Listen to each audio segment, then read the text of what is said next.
Across various epochs in history, many tales have been told of extraterrestrial life walking amongst us.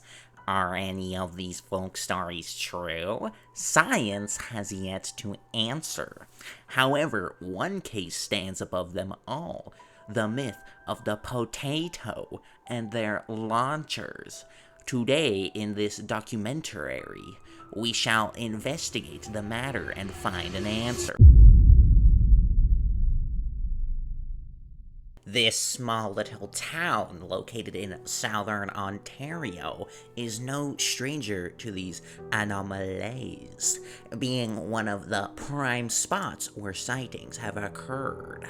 Our team decided to interview the local population of Collingwood to gather information about these sightings. Yeah, I mean, I've never seen anything like this, like something so, the technology, man, like, it's so, like, technique-based, and, like, all the modified horseshoes and shit. Can you stop opening the door? It was so horrifying. That potato was so fast. It came down 1 foot beside me. It was a foot away. It broke concrete. It almost killed me. I almost died. Why are you talking to me? Yeah, we get a lot of potato sightings around here, but I've never seen one like this. It came down from the sky like a flash. The case Nathan talks about is this. Here we see a photo taken by an anonymous source of 3 unidentified life forms assembling what appears to be a launcher for potatoes. Nobody truly understands why they felt the need to build this, but they did. We were lucky enough to track down one of these life forms and gain an explanation of how the mechanism works. Camel?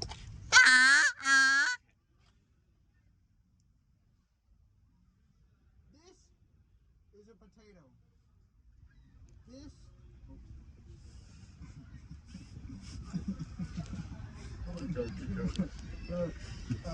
This this is weight. We put the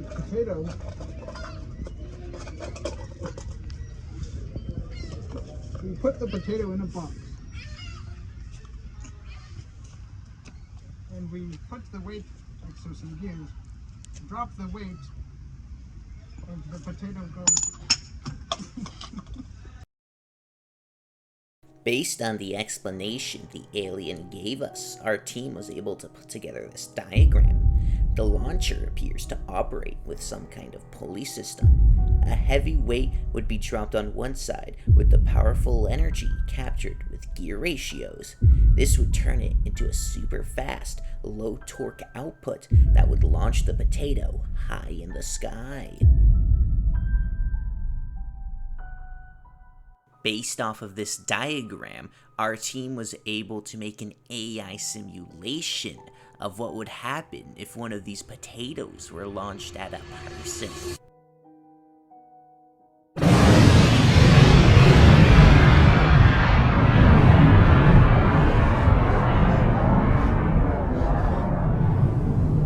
As a result of the potato launcher's great power, it has developed a cult-like following. I saw a potato flying through the sky, and it was just like, I knew there was like life in other galaxies and stuff like that, and then I didn't ever want to eat anything but potatoes again. It just changed my life. In order to develop a further understanding of this anomaly, we must understand the figure of the potato itself, which is why we decided to interview 2 potatoes. However, it seemed rather unsuccessful. I don't know what's happening. Did you enjoy the launch? Look at him. He used to be a normal him. What have you done to my sweet baby? Due to the failure of trying to communicate with the potatoes themselves, we decided to set out on higher ambitions.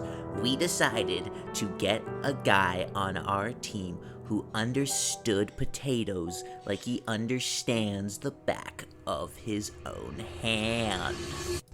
But it's really quite fascinating when you consider the quantum potato dynamics intersection with the aerodynamic nature of a square root. Like, what is a potato if not a root vegetable, which could be cultivated in a square or cuboid container, leading to a literal square root, which would violate common sense aerodynamics and lead us to some interesting implication in the field of potato quantum mechanics. Overlord, our plans may have been too ambitious, as our gear system cannot hold a mass of 80 pounds, especially on a wonky wooden structure. Our test runs have our gear snapping in half, unable to get the potato to launch. We're running out of time to complete our goals of world domination with the potato launchers. We are also running out of material for use. We only have a few exercise bands laying around. We may have to resort to those.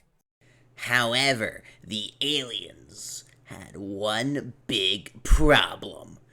The human-made materials they were using could not withstand the weight they wished to use to launch the potato, needing them to make deals with certain local figures. They had to make a deal with the Elastic Man, which we managed to get an interview with him explaining how the aliens' new contraption shall work. As the elastic bands are pulled down, energy is stored as in the form of elastic potential energy. When they're released, that elastic potential energy is released in kinetic energy that transfers to the potato, launching it high in the sky. This forced our team to quickly make a second diagram that would allow us to catch up with the aliens and understand what they're doing at all times. This new contraption of theirs would utilize elastic potential energy to be able to launch the potato at such a far distance. But one question remained through all of this. Who was their mastermind? Who was their leader? We still don't know. But our team managed to find out and track this leader, and to further understand what goes on in these alien brains. I always liked this project. I see potatoes flying through the air, I see the students being creative, designing what they think is going to make this potato launch as high as it possibly can. People other than don't have a lot of field experience, so it really gives them a chance to, build some things and they really get into it. I was here several times with students into the late evening hours trying to, help them finish. And it's really valuable activity. We have learned that the alien mastermind teaches these young little aliens to build these potato launchers for his own personal amusement. How fascinating.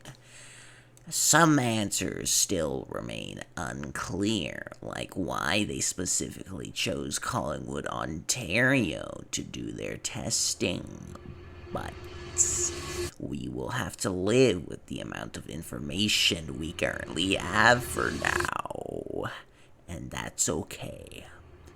This is the end of the search for the potato launcher.